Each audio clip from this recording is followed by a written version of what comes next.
नए वाले एक्ट्स में आए हैं, जिसमें दो बहुत महत्वपूर्ण है। एक तो टेक्नोलॉजी का इंट्रोडक्शन है। जो ट्रायल का प्रोसीजर है उसमें टेक्नोलॉजी इंट्रोड्यूस हुई है, जैसे कि सर्विस ऑफ समन में या डॉक्यूमेंट्स कॉल करने में, डॉक्यूमेंट्स देने में, ठीक है, ट्रायल कंडक्ट करने में, हियरिंग कंडक्ट करने में, अपेयर होने में, हर चीज़ में इलेक्ट्रॉनिक टेक्नोलॉजी का इस्तेमाल हो रहा है। तो मैं समझता हूँ ये गेम चेंजर है।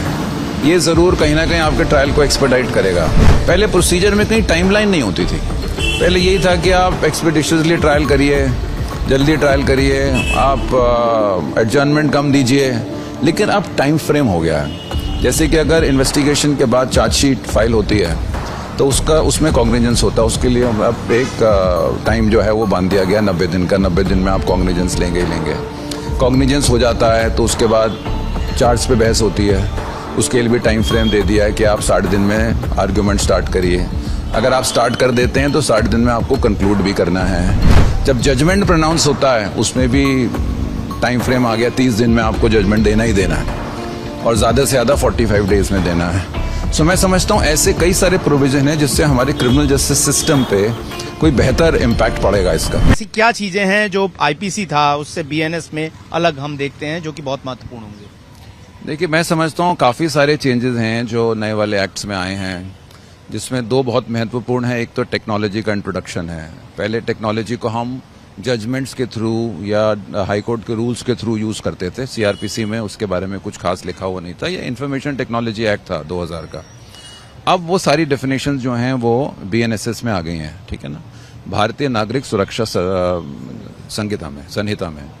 सो उससे जो इलेक्ट्रॉनिक की डेफिनेशन है वो कहाँ कहाँ रिप्रोड्यूस हो रही है। अगर आप उसको पढ़ें प्रोसीजर में तो आपको लगेगा कि हर जो ट्रायल का प्रोसीजर है उसमें टेक्नोलॉजी इंट्रोड्यूस हुई है, जैसे कि सर्विस ऑफ समन में या डॉक्यूमेंट्स कॉल करने में, डॉक्यूमेंट्स देने में, ठीक है, ट्रायल कंडक्ट करने में, हियरिंग कंडक्ट करने में, अपेयर होने में, हर चीज़ में इलेक्ट्रॉनिक टेक्नोलॉजी का इस्तेमाल हो रहा है।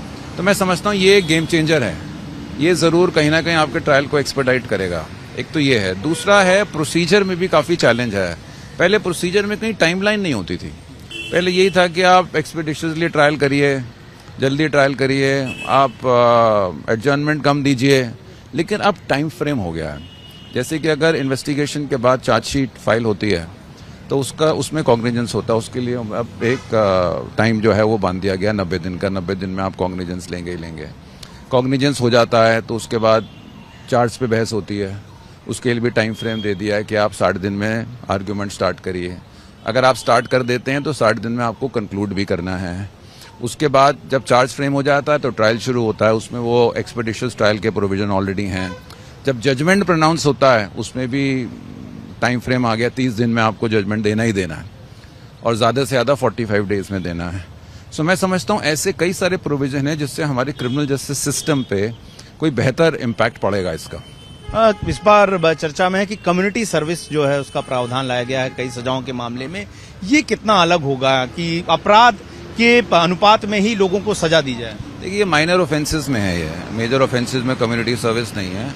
बट एक कम्युनिटी सर्विस का जो प्राविधान है वो जो लेके आए हैं वो भी बहुत अच्छा है, जहाँ पे फर्स्ट टाइम ऑफेंडर्स होते हैं, जो क्रिमिनल्स नहीं होते, उनको उनकी लीगल ड्यूटी का एहसास दिलाना, उनको सोसाइटी में कैसे रहना उसका एहसास दिलाना, उसके लिए ये कम्युनिटी सर्विस का प्रोविजन लेके आए हैं। जो हम देखते हैं जैसे यूज होगा, लेट अस सी कैसे रिएक्ट होता है। एक सवाल, पिछले 10 सालों में सबसे ज्यादा राजद्रोह के कानून की चर्चा बहुत ज्यादा रही।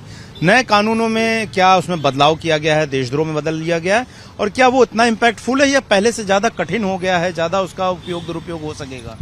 देखिए, वो पहले भी था और आज भी है। पहले भी दुरुपयोग होता था तो सुप्रीम कोर्ट इंटरवीन करता था और सुप्रीम कोर्ट के कुछ जजमेंट्स भी हैं जो सेडिशन के लॉ पे उसको इस्टेब्लिश करते हैं। मैं समझता हूँ कई सारे ऐसे प्रोविजन हैं नए वाले एक्ट में भी जिनका कॉन्स्टिट्यूशनल वैलिडिटी चैलेंज होगी सुप्रीम कोर्ट में। क्या वो आर्टिकल 21 को वायलेट कर रहे हैं, नहीं कर रहे हैं? जैसे हैंड कफिंग दोबारा से इंट्रोड्यूस किया है कि हथकड़ी लगा सकते हैं आप 10 साल से ऊपर के ऑफेंस में।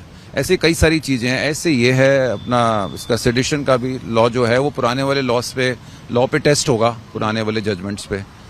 तो देखिए, जैसे जैसे चैलेंज होंगे हम कोर्ट में बहस करेंगे, लॉ क्लेरिफाई होगा। बट अब प्रोसीजर तो अब लागू हो गया आज से, तो उसको फॉलो करना चाहिए, कोर्ट्स को भी फॉलो करना ये चाहिए। कहा गया सरकार की तरफ से जब ये कानून लाया गया कि महिलाओं और बच्चों के लिए विशेष प्रावधान किया गया है, चाहे उनके लिए चिकित्सकीय सुविधाएं हों या उनको थानों में ना जाने की सुविधाएं हों। किस तरह से देखते हैं कि आपको पुराने कानूनों से बदलाव या अंतर दिखता है महिलाओं और बच्चों के लिए? हाँ, देखिए दो, एक तो महिलाओं के लिए, बच्चों के लिए, और जो एजेड लोग हैं, सीनियर सिटीजन हैं, उनकी अरेस्ट को लेके काफ़ी सारी प्रोटेक्शन आई है कि आप उनको अरेस्ट नहीं कर सकते। अगर आप अरेस्ट करेंगे तो आप किस सीनियर लेवल ऑफिसर की आपको परमिशन लेनी पड़ेगी। तो कहीं ना कहीं उनके फेवर में ये लॉ है, ये प्रोसीजर उनके फेवर में है। जैसे पहले 160 सीआरपीसी होता था, अब की जो है उसमें भी वैसे इन्फॉर्म और चाइल्ड और विमेन इंक्लूडेड थे, और ओल्ड और सिक भी इंक्लूडेड थे। बट यहाँ आप थोड़ी एज कम कर दी है, पहले 65 थी, अब 60 कर दी है। तो बहुत सारे ऐसे प्रोविजन, जैसे विक्टिम्स के लिए लॉ में बहुत बदलाव आ गया। विक्टिम्स में पहले विक्टिम की डेफिनेशन पे ही हम लड़ते रहते थे। आपको याद होगा हमने उपहार वाला केस लड़ा, 25 साल हम अपनी लोकस स्टैंडाई को कोर्ट में प्रूव करते रहे कि हम विक्टिम हैं, हमें सुनना चाहिए। अब ये प्राविधान आ गया है कि आप विक्टिम्स को सुनेंगे भी नहीं, उनको कॉपीज भी देंगे और उनको प्रोग्रेस ऑफ इन्वेस्टिगेशन भी बताएंगे। तो कहीं ना कहीं जो विक्टिम, जो एक क्रिमिनल जस्टिस सिस्टम में खोया हुआ था, उसकी कोई जगह नहीं थी, वो जगह इस प्रोविजन ने, इस एक्ट ने उनकी जगह बनाई है, उनको सिक्योर किया है, उनको एक इम्पोर्टेंस दी है। तो मैं समझता हूँ विक्टिम्स के लिए बहुत बड़ा प्रोविजन है इस लॉ में, और उनके लिए बहुत बेहतर होगा आगे कोई भी केस लड़ना। सर, एक सवाल पूछना चाहूंगा। देश भर में 3-4 करोड़ मुकदमे लंबित, और उसमें सबसे ज्यादा फौजदारी के क्रिमिनल के मुकदमे हैं।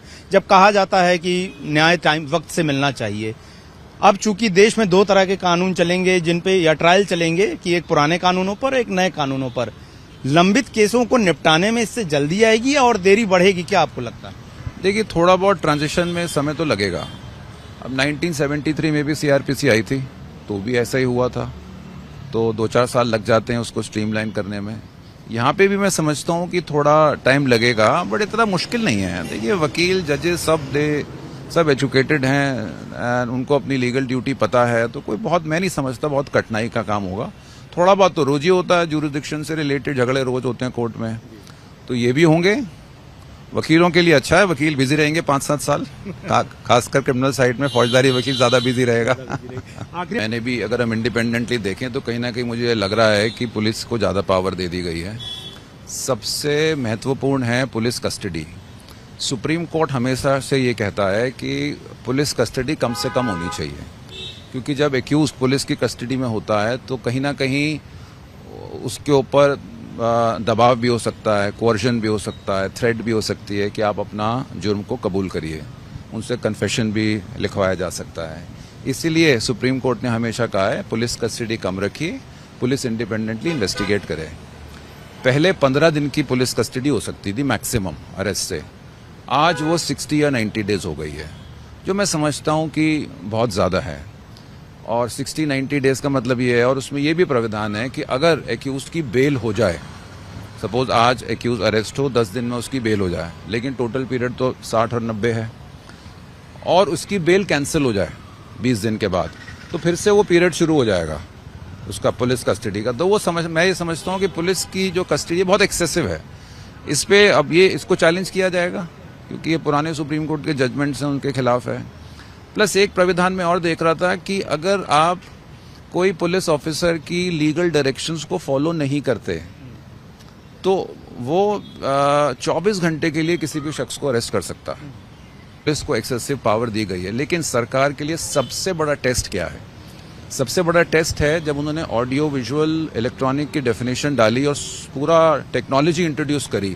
तो क्या हमारे कंट्री में आज टेक्नोलॉजी हर कोर्ट में अवेलेबल है या हर पुलिस ऑफिसर के पास है? जैसे कि एक सब इंस्पेक्टर अगर कोई क्राइम की इन्वेस्टिगेशन के लिए गया है तो अब प्राविधान है कि आप अपने मोबाइल से उसकी रिकॉर्डिंग करेंगे। तो कितने लोगों के पास स्मार्टफोन्स अवेलेबल हैं?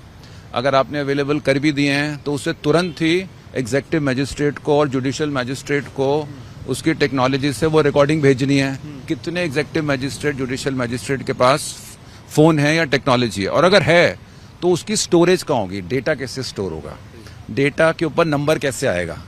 यहाँ तो केस डायरी बनती है एफआईआर के साथ। जब आप इलेक्ट्रॉनिक फॉर्म में कोई डेटा किसी मैजिस्ट्रेट या एग्जीक्यूटिव मैजिस्ट्रेट, जुडिशियल मैजिस्ट्रेट को भेजेंगे तो वो कहाँ रिकॉर्ड होगा? उसकी स्टोरेज कैसे होगी?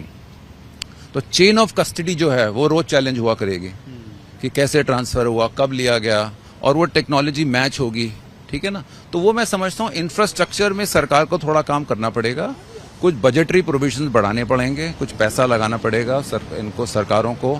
तो क्या है, अगर कोई इन्वेस्टिगेटिंग ऑफिसर ने प्रोसीड्स ऑफ क्राइम को आइडेंटिफाई कर लिया तो उसके पास पावर है कि उसको अटैच करे। अटैचमेंट से पहले शो कॉज नोटिस दे, दूसरी पार्टी को सुने और उसको अटैच कर दे, जैसा नॉर्मल होता है, principle of natural justice comply करे। लेकिन प्रॉपर्टी हमेशा से जो केस प्रॉपर्टी होती थी पुराने हमारी सीआरपीसी में या इवन मनी लॉन्ड्रिंग में, वो अटैच रहती है और उसका जो अप्रोप्रिएशन है या कॉन्फिस्केशन है वो तब होता था जब ट्रायल खत्म हो जाता था। इसमें ऐसा कोई प्रोविजन नहीं है। इसमें मिडिल ऑफ द ट्रायल में भी जो है वो प्रॉपर्टी विक्टिम्स को दी जा सकती है या सरकार सब्स्यूम कर सकती है। वो मेरे को थोड़ा सा ग्रे एरिया लगा कि अगर आपने ट्रायल की जजमेंट की वेट करने से पहले ही आपने प्रॉपर्टी को विक्टिम को दे दिया और यहाँ पे एक्विटल हो गया, तो फिर आप प्रॉपर्टी को वापस कैसे लेंगे?